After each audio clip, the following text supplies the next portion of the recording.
Hello, and welcome to the Heat Software short video series. My name is Rene Gonzalez, and I'm joined by my colleague, Rob Kelsall. And today we're going to talk about how to manage USB and port control using our endpoint security solution. So Rob, when I'm talking to customers, typically a really easy and effective way of locking down an example of USB ports is using GPO policies.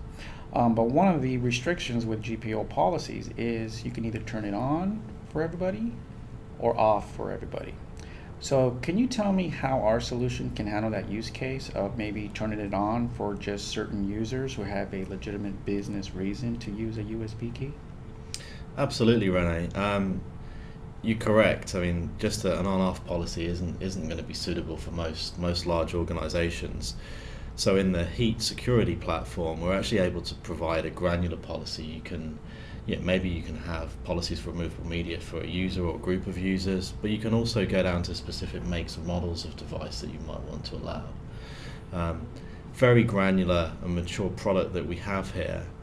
In this brief session, I think it's going to be important just to show the use case really around enabling the use of USB devices, because at the end of the day these things are useful. There will be users that have a business need and we don't just want to block them. So how do we securely enable access? Can I base this access or permission based on Active Directory? Absolutely, fully integrated with Active Directory groups. So I'm just going to go ahead here in the product and go into manage and device control policies. Within here I can see all of the different policies that have been set for different types of devices. Much like our application control product, this is full whitelist based. So you define a policy of what's allowed, everything else is denied by default. I'm going to go down here to removable storage devices. You can see I've got some policies here set already.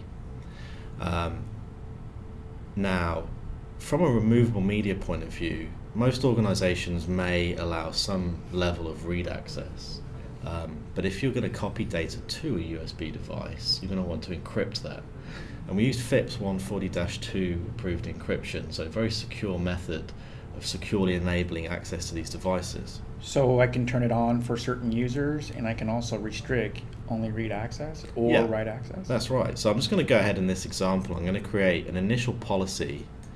So I go to create and device class policy. I'm just going to accept the default name here and select removable media, removable storage devices. And I'm going to say I want to set some permissions. If I wanted to, I can audit files transferred to and from as well, either at the file name or full content, and I can even enforce copy limits. In this basic policy, I'm just going to go ahead and set some permissions. You'll see here we also have policy enforcement mode. We can do temporary and scheduled permission. I'm just going to make this a default always on policy.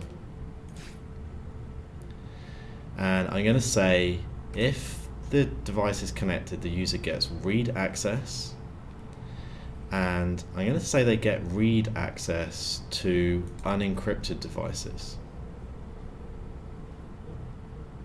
You see here we've also got a file filters tab. Now, some customers might say you can copy any file to and from that device, but I don't want executables to be brought in or out. Or on the flip side, I'm just going to whitelist these particular types of files to be allowed. I'm just going to leave that off for now. I'm just going to go ahead with a basic read-only policy to unencrypted media. And then the final step would be to assign that to an endpoint group, or indeed, as you mentioned, an Active Directory group could be put in here. So I'm just going to go ahead and just assign this real quick to, let's go ahead and do everyone.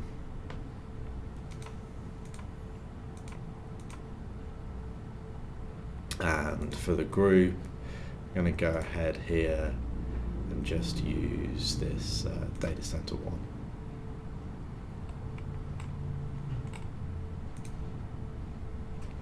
And click finish.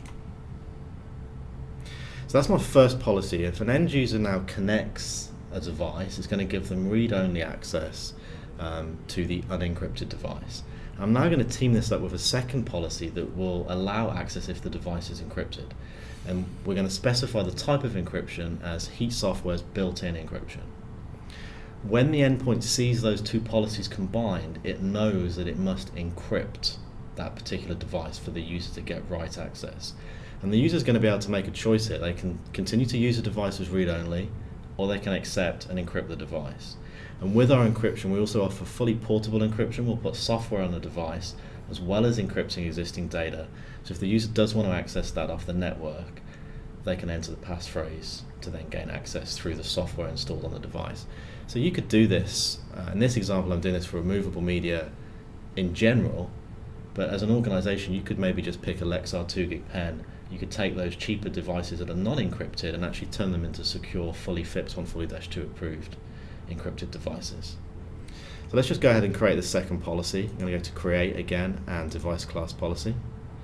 I'm going to select removable media and I'm going to select permissions and click next. And we're now going to say we get read-write access, but this time using our self-contained encryption.